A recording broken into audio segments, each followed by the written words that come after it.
National housing experts are saying that we are starting to see the real estate market turn the corner, but is that what we're experiencing in our local Northshore pump market? We'll break that down today in your December housing market update.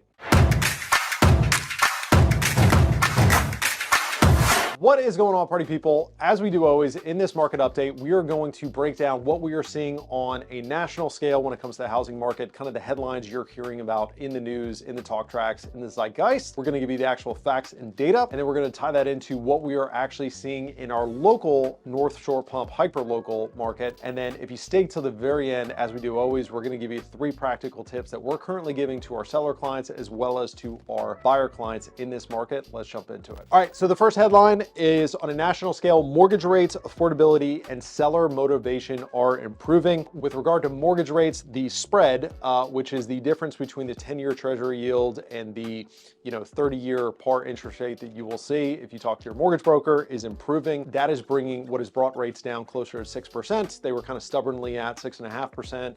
I think at the time of this recording, we're about 6.3.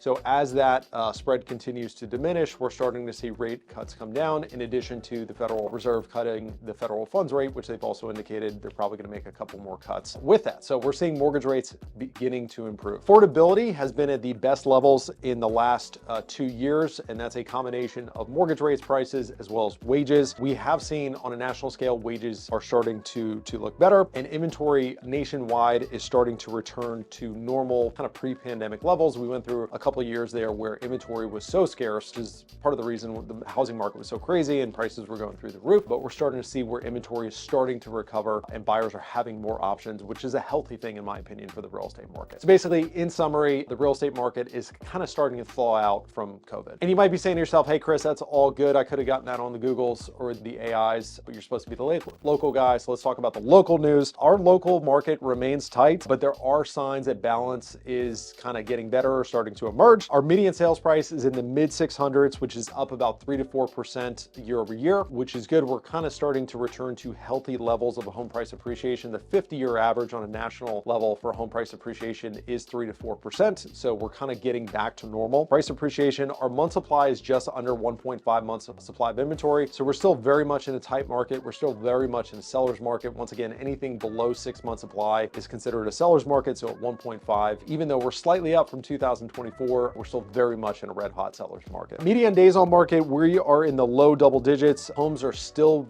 moving very quickly. We're still in a very desirable area, so homes are moving fast. The median percentage of asking price, basically how much of their asking price are sellers getting, is 99%, showing sellers are still receiving near asking price. Pending sales, the amount of homes that are going under contract, that's stabilized after prior declines. We're starting to see returning buyer activity in the area. Overall, demand remains strong, but buyers have a little bit more breathing room, a little bit more inventory to choose from, but still not much. All right, so let's talk a little bit about affordability, because that was the number one topic, or one of the few issues that every single political candidate talked about in the recent elections, not only here in Virginia, but also nationwide. Literally, housing affordability was something they all talked about, so it is absolutely pretty high up in the zeitgeist of what folks are talking about. Once again, we already talked about it. Easing mortgage rates and higher wages have improved affordability. Buyers who sat out earlier are starting to re-enter the market. We're starting to see that on a national scale. That being said, quality listings in the area still are drawing incredible offers and are moving quickly, and inventory still in the grand scheme of things is still limited, even though it's improving slightly. You're probably also wondering, what are the forecasts for 2026? Well, if we look at all the forecasters, kind of their combined average home price appreciation forecast for 2026 is 2%, though they're still calling for national home price appreciation. I think we'll probably outperform that. Richmond Metro tends to outperform the national forecast, and our local Northshore pump market tends to outperform our Richmond market. So I would project that we're probably going to see somewhere in the 5% range of appreciation for 2026. We'll certainly see where that goes. I think it's going to be more moderate than what we saw this year, but still positive home price growth. And at the risk of sounding like a used car salesperson or a politician, I will say I think 2026 is going to be a good market both for sellers and buyers. For sellers, even though they're not seeing the rocket ship of appreciation, they're still retaining all the value that was gained during COVID. And for buyers, once again, a little bit more affordable, a little bit more inventory to choose from, a little bit more breathing room, not as crazy of a market. So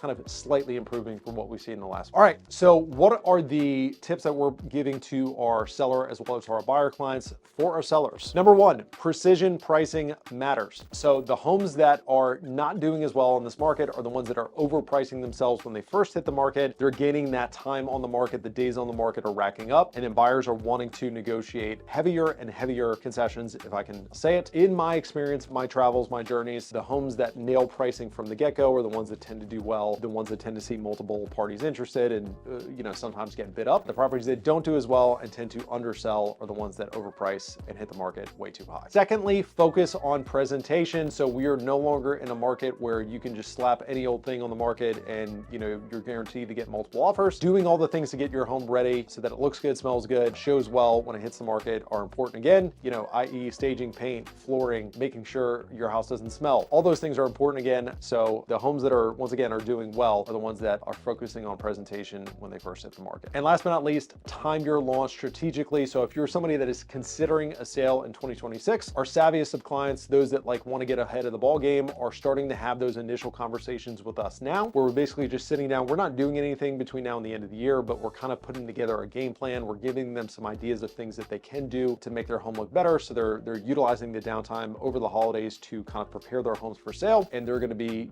able to hit the market in the new year with a little bit of a leg up versus what most people do is call us in February, March, April, starting flat-footed, or even worse, they're spending a whole bunch of time, money, and energy doing what they think they need to do to get their home ready. And a lot of times they're either overlooking things or they're spending money on things that don't necessarily bring a return. So if you're somebody that's planning a sale in 2026 and you would like to have one of those conversations, shoot me a DM, throw a comment below, send a smoke signal, and we can schedule that. For my buyers, number one, don't wait for perfect rates. So obviously rates is something that we pay attention to, but if you are trying to time the lowest rate, good luck to you. There are a lot of people that are very smart that have lots of money that are not able to get that right. So I'm a firm believer it's more important to get into home ownership, get into the game, let time and appreciation do its thing. If and when rates drop in the future, you can always refinance, but you can't go back in time and renegotiate the sales price. Secondly, get approved now. So once again, our savviest clients are thinking ahead. So if a purchase in 2026 is kind of in your radar, absolutely recommend chatting with a mortgage lender now, just kind of reviewing your options, seeing what your payments would look like at today's interest rates, seeing what you're comfortable with, and kind of what that translates to in a price point, because once we know what price point you're comfortable with, we can kind of narrow down our search and go from there. And last but not least, stay realistic. Is it a better market for buyers now than it was 3 years ago? Yes. Are we still in a seller's market? 100% yes. So realize that nice properties, turnkey properties in prime areas like ours are continuing to move quickly. So yes, you might be able to negotiate a slightly better deal than you were able to a couple of years ago, but we are certainly not in a buyer's market. So if you're coming into this expecting that you're going to kind of bend somebody over a barrel and get the best deal of the century, I think you're going to be disappointed. Hopefully you found that useful. That was our last update of the year. If there's anything we didn't address, if there's anything you would like to see in these updates in 2026, shoot me a DM, leave a comment below. If we can help you with a prospective move in 2026, reach out. Otherwise, thanks for tuning in. Look forward to seeing you next month.